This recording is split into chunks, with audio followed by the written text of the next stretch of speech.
nervous and uncertain.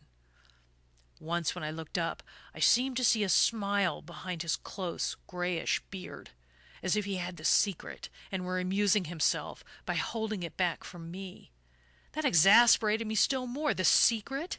Why, I had a secret worth 20 of his. I dashed at the canvas furiously and tried some of my bravura tricks, but they failed me. They crumbled. I saw that he wasn't watching the showy bits. I couldn't distract his attention. He just kept his eyes on the hard passages between. Those were the ones I had always shirked or covered up with some lying paint. And how he saw through my lies! I looked up again and caught sight of that sketch of the donkey hanging on the wall near his bed. His wife told me afterward it was the last thing he had done, just a note taken with a shaking hand when he was down in Devonshire recovering from a previous heart attack.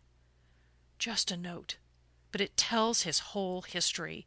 There are years of patient, scornful persistence in every line. A man who had swum with the current could not have learned that mighty upstream stroke. I turned back to my work and went on groping and muddling. Then I looked at the donkey again. I saw that, when Stroud laid in the first stroke, he knew just what the end would be. He had possessed his subject, absorbed it, recreated it. When had I done that with any of my things? They hadn't been born of me. I had just adopted them. Hang it, Rickham! With that face watching me, I couldn't do another stroke. The plain truth was, I didn't know where to put it.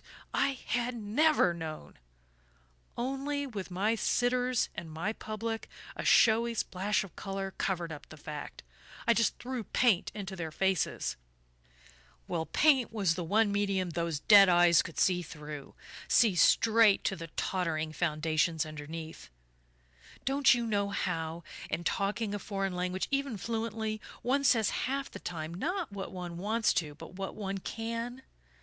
Well, that was the way I painted, and as he lay there and watched me, the thing they called my technique collapsed like a house of cards. He didn't sneer, you understand. Poor Stroud.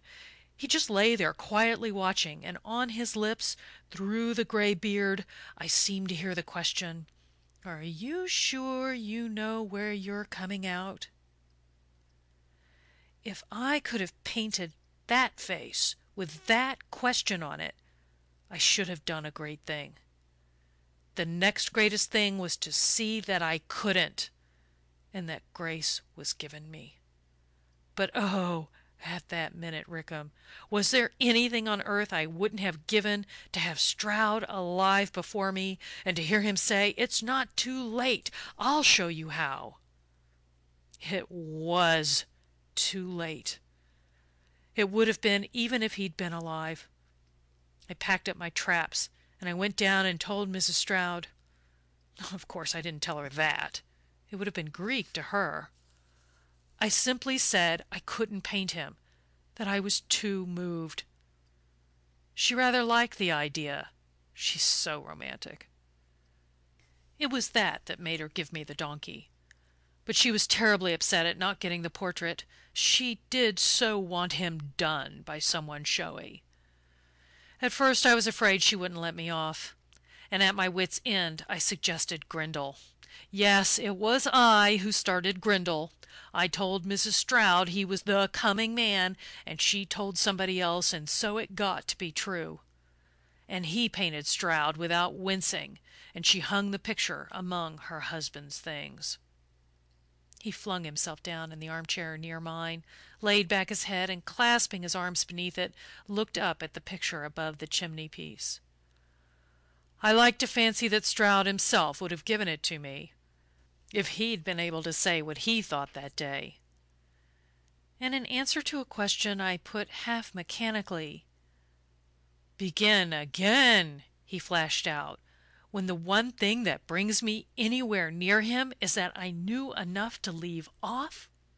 He stood up and laid his hand on my shoulder with a laugh. "Only the irony of it is that I am still painting, since Grindle's doing it for me. The Strouds stand alone and happen once, but there's no exterminating our kind of art. The End of The Verdict by Edith Wharton. Recording by Rena Toby.